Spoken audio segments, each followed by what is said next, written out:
Good morning. As you know, the situation on NATO's southeastern border is of great concern. Turkey has asked for alliance support, and we stand in full solidarity with Turkey.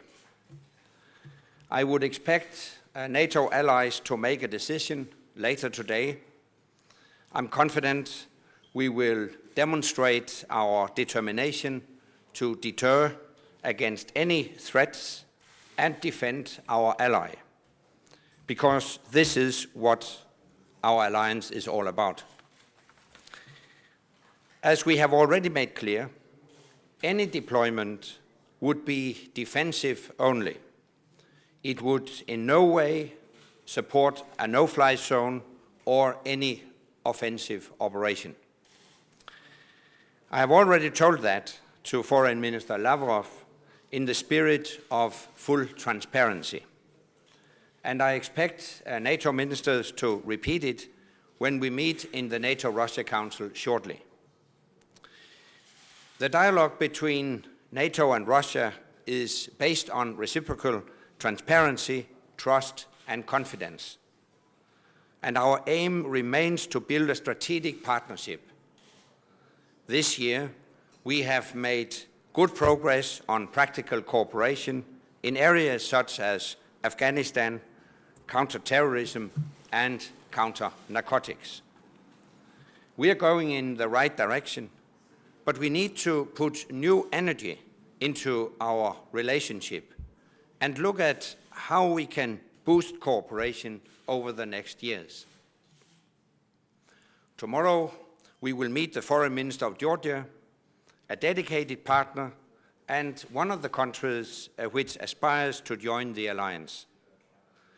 We will recognize the progress that Georgia has made and encourage all parties to keep up the momentum of democratic reforms. Georgia has shown exemplary commitment to our mission in Afghanistan, and tomorrow we will discuss with all our partners in ISAF the question of long-term funding for the Afghan forces as part of the broad international effort.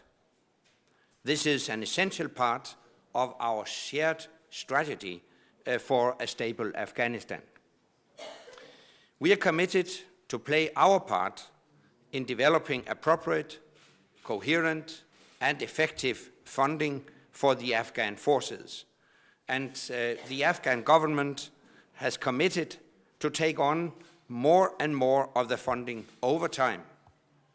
Making sure that those commitments are met will be vital for Afghanistan, for NATO, and for the whole international community. And with that, I'm ready to take a couple of questions. We'll start with NTV Turkey over there. Yes, Solomon from NTV Turkey, Secretary General.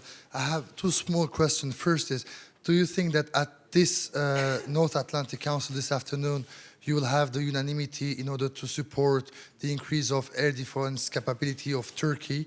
And can you give us roughly the schedule about the deployment, bearing in mind that you still need the advice, or let's say the report of SACEUR? Thank you very much.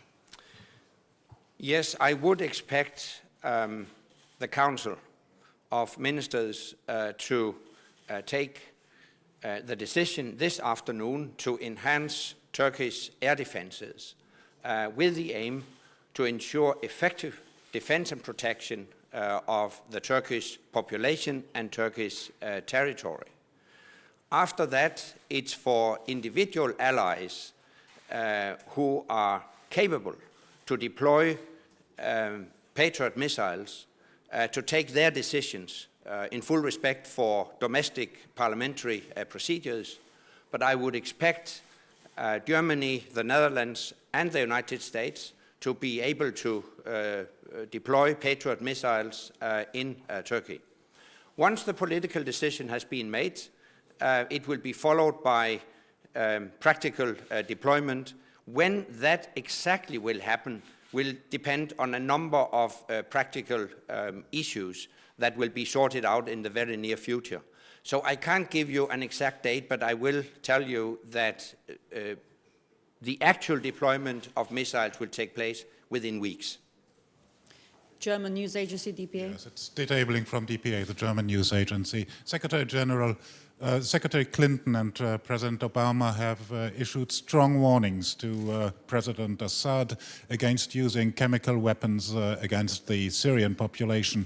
How big do you think is the risk and the danger that Assad might be willing to use chemical weapons, using Scud missiles, against Turkey as well?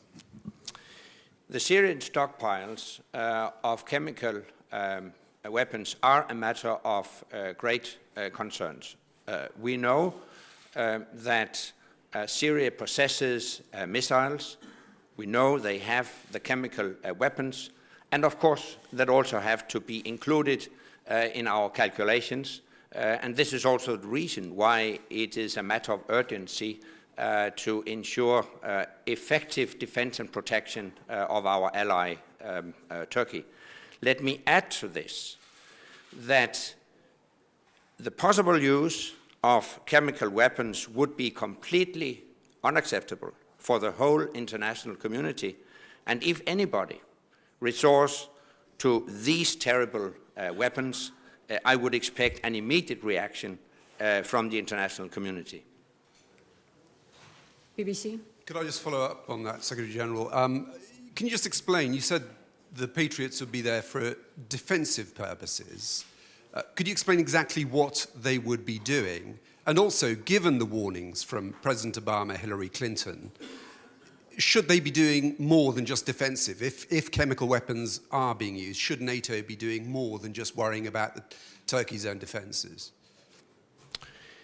The purpose of the possible deployment of Patriot missiles is to protect the Turkish population and Turkish territory against missile attacks. That is the specific purpose.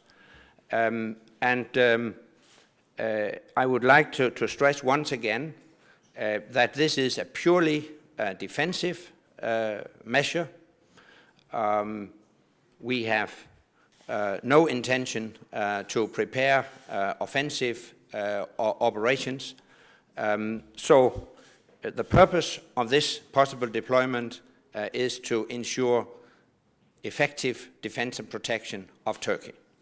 Thank you very much. That's all we have time for right now. But of course, the Secretary General will answer your questions after the NATO-Russia Council and afterwards after the meeting of the 28 foreign ministers. Thank you.